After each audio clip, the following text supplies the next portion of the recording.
All student are welcome to Jio Gyan education. आज हम राजस्थान की मिट्टियों की पूरी कहानी समझने जा रहे हैं। राजस्थान भूगोल में यह टॉपिक इतना इंपॉर्टेंट है कि इसमें आरपीएससी, आरएसएसबी जैसी परीक्षाओं में इससे संबंधित सवाल जरूर आते हैं। कि राजस्थान की मिट्टी पूरे राज्य की खेती, जलवायु, बसावट और अर्थव्यवस्था को शेप देती है। तो आज के हम इस वीडियो में जानेंगे ये मिट्टी कैसे बनती है, फिर उसके बाद 5 साइंटिफिक सोइल, फिर एग्रीकल्चर सोइल और फिर आखिर में डिस्ट्रिक्ट वाइज पूरी समरी। तो चलिए शुरू करते हैं राजस्थान की मिट्टी की रोचक यात्रा। तो इस वीडियो में हम जानेंगे कि वैज्ञानिक आधार पर सोइल का क्या वर्गीकरण है, कृषि के आधार पर सोइल का क्या वर्गीकरण है और प्रत्येक डिस्ट्रिक्ट वाइज सोइल की समरी को जानेंगे। तो शुरू करते हैं राजस्थान की मिट्टी के बारे में रोचक तथ्य। अब हम सबसे पहले एक बुनियादी बात समझ लेते हैं। मिट्टी कोई साधारण चीज नहीं है, ये लाखों साल पुरानी चट्टानों का टूटा हुआ और जैविक पदार्थों से मिला हुआ मिश्रण है। सोइल शब्द लैटिन भाषा के सोलम से आया है, जिसका मतलब है फर्श या आधार। मतलब जमीन पर जो जीवन खड़ा है वह सब इसी सोलम पर खड़ा है। सोइल साइंस को पेडोलॉजी कहते हैं। यह पूरी की पूरी एक वैज्ञानिक शाखा है जहां हम मिट्टी की बनावट, कण, परत, परतें सब कुछ गहराई से पढ़ते हैं। तो अब आपके दिमाग में मिट्टी की एक साफ छवि बन जानी चाहिए। यह सिर्फ धूल या रेत नहीं, एक धरती के इतिहास का जीवित दस्तावेज है। अब सवाल उठता है, राजस्थान में मिट्टी बनी कैसे? तो राजस्थान का भू इतिहास बड़ा दिलचस्प है और उसी के कारण यहाँ की मिट्टी में इतनी विविधता देखने को मिलती है। मिट्टी के निर्माण की प्रक्रिया को पेडोजेनेसिस कहते हैं। राजस्थान में मुख्यतः मिट्टी निर्माण के 3 स्रोत हैं। पहला है ज्वालामुखी लावा, दूसरा है नदियों द्वारा लाया गया अवसाद, तीसरा है 33 सागर के अवशेष। ज्वालामुखी लावा से काली मिट्टी का निर्माण हुआ है जो हाड़ौती क्षेत्र में देखने को मिलती है। नदियों द्वारा लाए गए अवसाद से जलोढ़ मिट्टी का निर्माण हुआ है। जो 33 सागर के अवशेषों से रेतीली मिट्टी का निर्माण हुआ है जो हमें पश्चिमी राजस्थान में देखने को मिलती है। ये केवल सरफेस मटेरियल ही नहीं है, बल्कि राजस्थान के भूगोल का पूरा इतिहास बताती है। अब हम मिट्टी के वर्गीकरण के बारे में बात करते हैं। मिट्टी के क्लासिफिकेशन यानी वर्गीकरण के 3 आधार हैं जो एग्जाम में हमेशा पूछे जाते हैं। वैज्ञानिक क्लासिफिकेशन केमिकल और फिजिकल प्रॉपर्टी पर आधारित है। यह मॉडल यूएसडीए द्वारा दिया गया था। यह मॉडल पूरी दुनिया में मान्य है। सेकंड है कृषि आधारित मिट्टी का वर्गीकरण। यह एक फार्मर प्रॉपर्टीज है। मिट्टी का रंग क्या है, मिट्टी का टेक्सचर कैसा है, कौन सी फसल अच्छी होगी, इसके आधार पर मिट्टी का वर्गीकरण होता है। उसे ही कृषि आधारित वर्गीकरण कहते हैं। फॉर्मेशन बेस या निर्माण आधारित वर्गीकरण। मिट्टी का निर्माण कैसे हुआ है, नदी से हुआ है, हवा से हुआ है, समुद्र समुद्र के अवशेषों से हुआ है या ज्वालामुखी से हुआ है। यह निर्माण के आधार पर मिट्टी का वर्गीकरण है। इन तीनों को समझकर आप किसी भी मिट्टी को सही तरह से पहचान सकते हैं। अब हम वैज्ञानिक क्लासिफिकेशन की बात करते हैं विस्तार पूर्वक। वैज्ञानिक जो वर्गीकरण है मिट्टी का, वो सबसे मजबूत वर्गीकरण है क्योंकि यह सोइल की असली नेचुरल को दिखाता है। यूएसडीए ने राजस्थान की मिट्टी को 5 प्रमुख भागों में बांटा है। पहला है एरिडोसोल, दूसरा है एंटीसोल, तीसरा है एल्फिसोल, चौथा है इंसेप्टिसोल, पांचवा है वर्टिसोल। हर मिट्टी का व्यवहार अलग अलग होता है। किसमें पानी रुकता है, किसी में नेचुरलिटीज मिलती है, किसी में कम, आदि विशेषताएं मिट्टी में पाई जाती है। इस स्लाइड में हमने राजस्थान की सोइल का पूरा मैप तैयार किया है, इसे आप ध्यानपूर्वक देखें। पहली है एरिडोसोल। यह सबसे शुष्क मृदा है जो पश्चिमी राजस्थान में देखने को मिलती है। एंटीसोल, यह रेतीली मृदा है, यह भी पश्चिमी राजस्थान में देखने को मिलती है और यह राजस्थान के सबसे अधिक क्षेत्रफल पर पाई जाती है। एल्फिसोल, यह पूर्वी मैदानी उपजाऊ क्षेत्रों में देखने को मिलती है। इंसेप्टिसोल, अरावली की ढाल और दक्षिणी अर्धशुष्क क्षेत्रों में देखने को मिलती है। वर्टिसोल, हाड़ौती की काली मिट्टी है जो हाड़ौती क्षेत्र में देखने को मिलती है। अब इसे याद करने का एक सिंपल लॉजिक, जितनी रेन बढ़ती है मिट्टी उतनी ही इवोल्वेट होती जाती है। वेस्ट क्षेत्र ड्राई क्षेत्र है, इसलिए यहाँ एरिडोसोल पाई जाती है। ईस्ट क्षेत्र नदियों वाला क्षेत्र है, इसलिए यहाँ एल्फिसोल पाई जाती है। साउथ ईस्ट ब्लैक काली मिट्टी पाई जाती है जिसे वर्टिसोल कहते हैं। अरावली क्षेत्र ट्रांजैक्शन क्षेत्र है, यहाँ इंसेप्टिसोल पाई जाती है। अब बात करते हैं एरिडोसोल की। यह मिट्टी वहां मिलती है जहां रेनफॉल बहुत कम होता है। राजस्थान का उत्तर पश्चिमी क्षेत्र सीकर, चूरू, नागौर इस मिट्टी का बड़ा भाग है। राजस्थान का उत्तर पश्चिमी क्षेत्र जैसे सीकर है, चूरू है, नागौर है, इन क्षेत्रों में इस प्रकार की मिट्टी पाई जाती है। इस मिट्टी की पहचान इस प्रकार से की जाती है, इसमें बहुत ही कम ऑर्गेनिक मैटर होता है, बहुत ही कम नमी होती है और उपजाऊपन भी कम होता है। इसलिए इस मिट्टी पर ट्रेडिशनल एग्रीकल्चर करना बहुत ही कठिन कार्य है।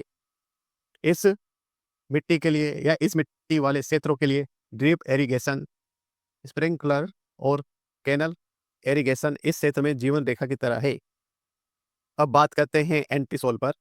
यह मिट्टी राजस्थान में सबसे अधिक क्षेत्र में फैली हुई है। इसका नेचर बहुत ही सिंपल है, इमेच्योर सोइल है, जिसमें ए बी सी प्रोफाइल की परतें विकसित नहीं होती है। यह हल्की, ढीली और आसानी से उड़ने वाली मिट्टी है। इस मिट्टी की खास बात यह है कि यह हर प्रकार की जलवायु में मिल जाती है, लेकिन राजस्थान में ये उत्तर पश्चिम और पश्चिमी क्षेत्र में देखने को मिलती है। एंटीसोल मिट्टी का विस्तार जैसलमेर में, बाड़मेर में, बीकानेर में, पश्चिमी जोधपुर में, यानी पूरे थार प्रदेश में एंटीसोल का घर है। मिट्टी का रंग हल्का पीला भूरा होता है। इसमें नमी बहुत ही कम होती है और विंड इरोजन बहुत ही ज्यादा होता है। अगर आप पूछे कि थार मरुस्थल क्यों बढ़ रहा है, तो इसका सबसे बड़ा कारण है कि एंटीसोल मृदा, क्योंकि यह पहले से ही ओवरली डेवलप्ड सॉइल होती है, जिसका विकास भी आधा अधूरा होता है। इसी कारण से यह तेजी से उड़ती है। उसी कारण से मरुस्थल का प्रसार हो रहा है। अगली मिट्टी है इंसेप्टिसोल। यह मिट्टी उन क्षेत्रों में बनती है जहां थोड़ी रेनफॉल, थोड़ी नमी और थोड़ा रिलीफ वेरिएशन मिलता है। मतलब ये ट्रांजेक्शन सॉइल है, इमेचुरल भी नहीं और फुल्ली डेवलप भी नहीं। अरावली के ढालों पर यह मिट्टी पाई जाती है। अरावली के ढले से पाली, सिरोही, राजसंबंध, उदयपुर, यह इंसेप्टिसोल के क्षेत्र है। टेक्सचर एंटीसोल से बेहतर होता है और फार्मिंग पोटेंशियल भी ज़्यादा होता है। इसमें लाल दोमट मिट्टी भी शामिल हो सकती है। अब आते हैं हम राजस्थान की सबसे उपजाऊ मिट्टी पर, जिसे हम एल्फी के नाम से जानते हैं। यह वही मिट्टी है जिसे हम जलोढ़, दोमट या कछारी के रूप में जानते हैं। नदियों द्वारा लाई गई मिट्टी का बड़ा हिस्सा इसी कैटेगरी में आता है।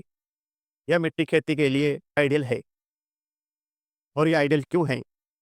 क्योंकि यह मिट्टी पानी को रोकती है, क्योंकि यह मिट्टी वाटर लॉजिंग नहीं करती। इसमें पोषक तत्व अच्छे होते हैं। इसका टेक्सचर दोमट जैसा होता है।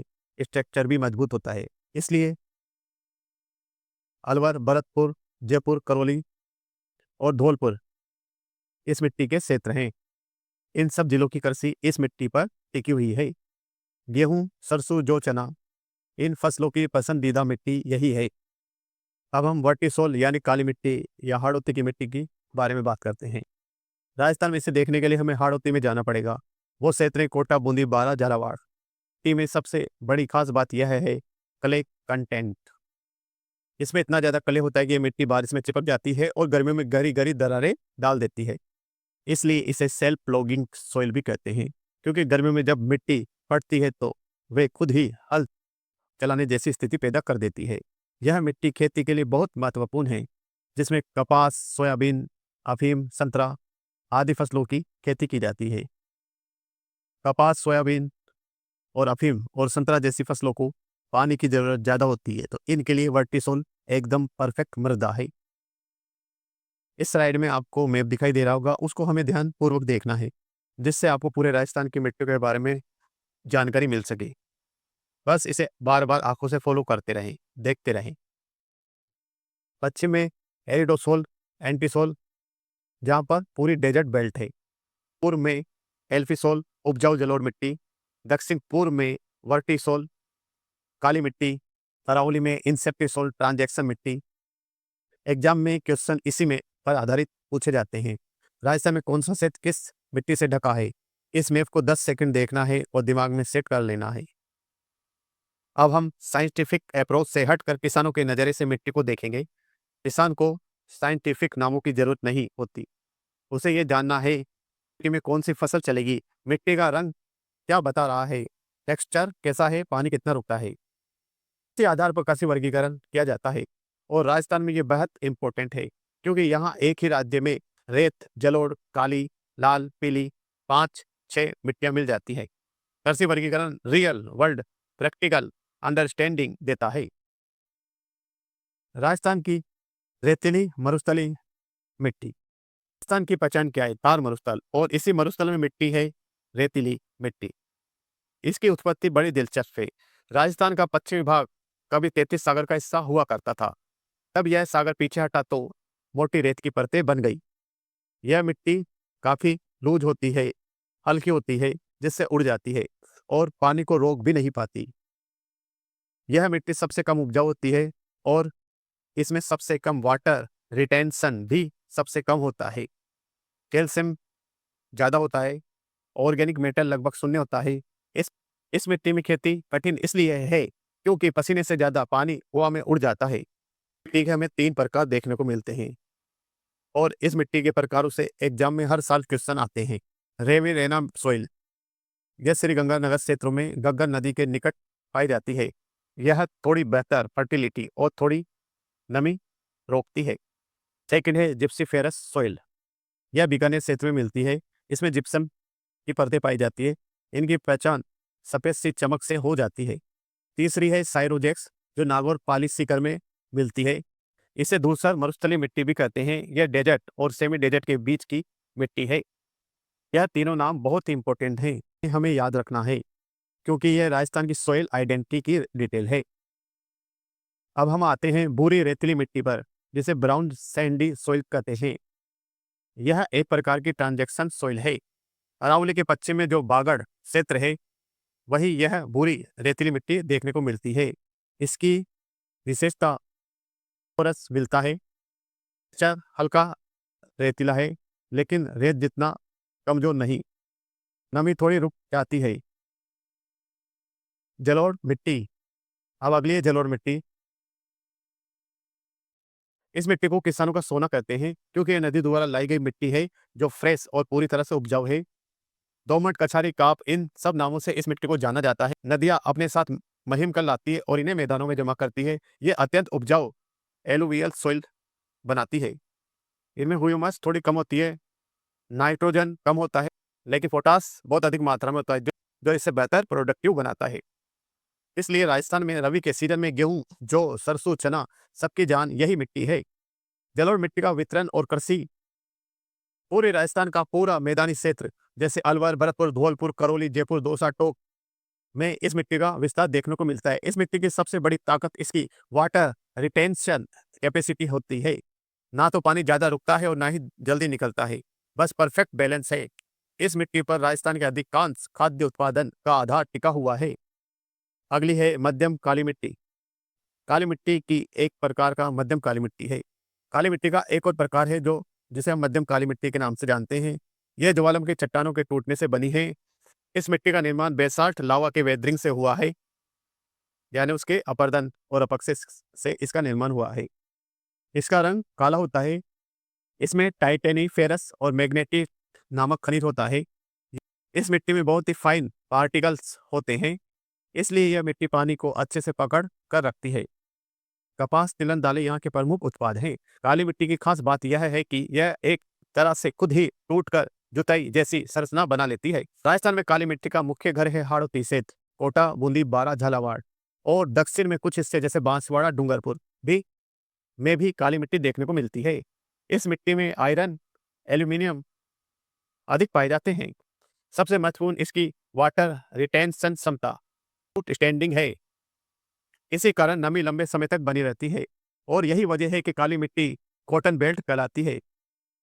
काली मिट्टी की जो मुख्य फसलें हैं, कपास, सोयाबीन, अफीम, संतरा, मसाले, सबके फेवरेट मिट्टी यही है।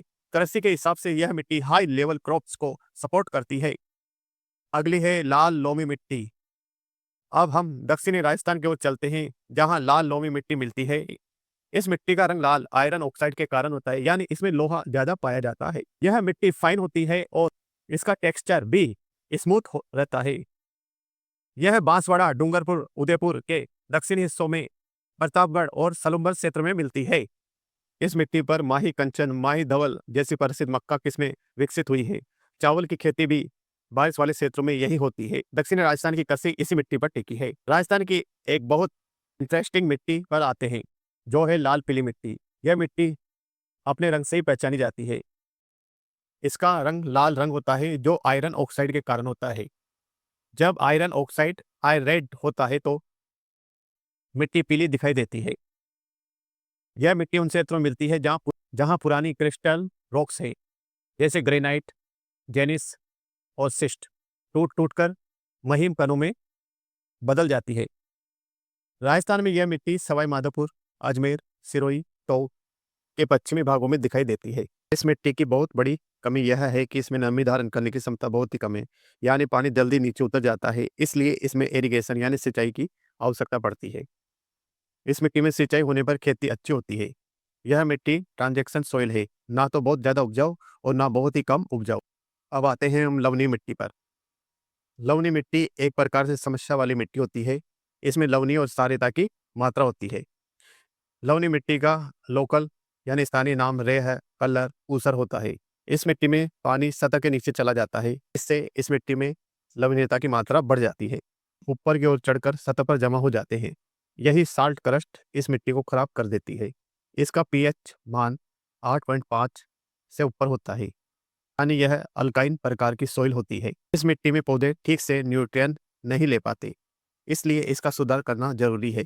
लवणीय मिट्टी वाली समस्या सबसे ज़्यादा किन क्षेत्रों में देखने को मिलती है?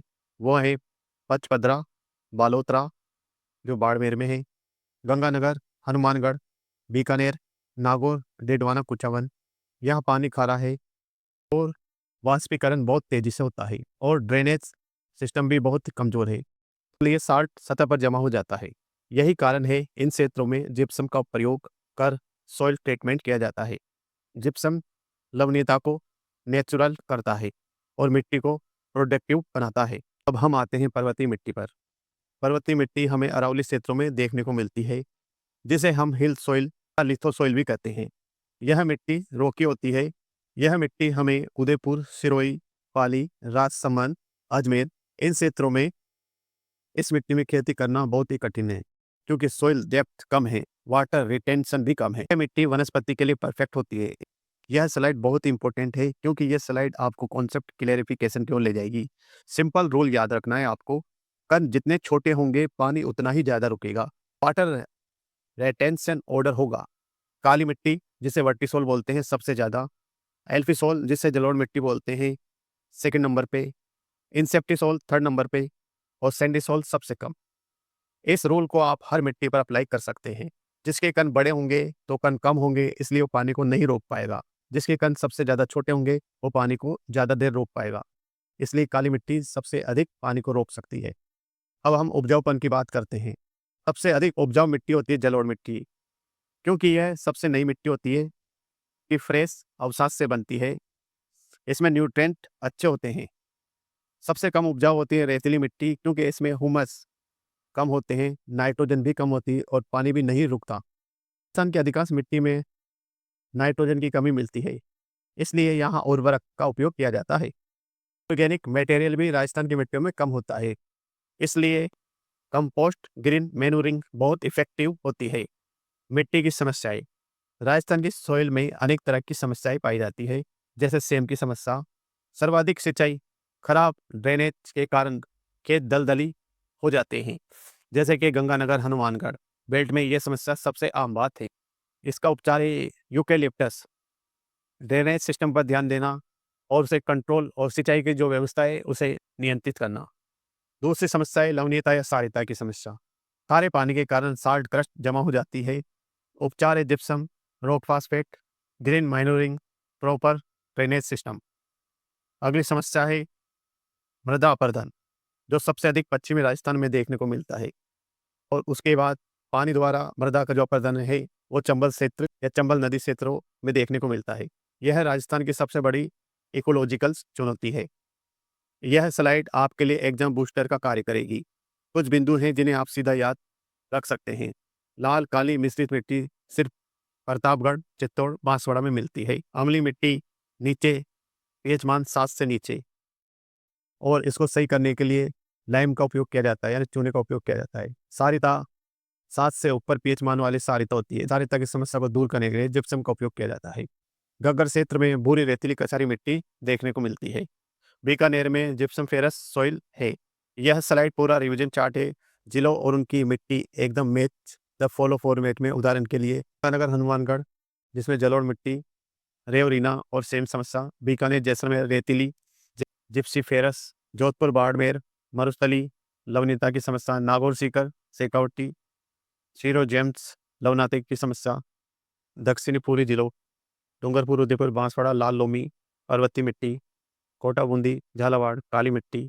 जयपुर, अलवर, भरतपुर, जलोढ़ मिट्टी, भीलवाड़ा, टोंक, अजमेर, लाल पीली मिट्टी, भूरी मिट्टी, यह स्लाइड पूरे चैप्टर की आत्मा है। राजस्थान की मिट्टी उसकी जलवायु का प्रतिबिंब है। जैसे जैसे आप पश्चिम से पूर्व की ओर बढ़ते हैं, रेतीली, भूरी, जलोढ़, काली, एक कंप्लीट सॉइल एवोल्यूशन दिखाई देता है। राजस्थान की मिट्टी राज्य की कृषि, बसावट, जलवायु और अर्थव्यवस्था सब कुछ डिफाइन करती है। इस वीडियो में इतना ही। अगर आपको किसी भी टॉपिक पर डाउट है, कॉन्सेप्ट क्लियर करना है या किसी मिट्टी को डिस्ट्रिक्ट वाइज समझना है तो आप बेहिचक क्वेश्चन पूछ सकते हैं। मिलते हैं नए टॉपिक के साथ अगले वीडियो में। धन्यवाद।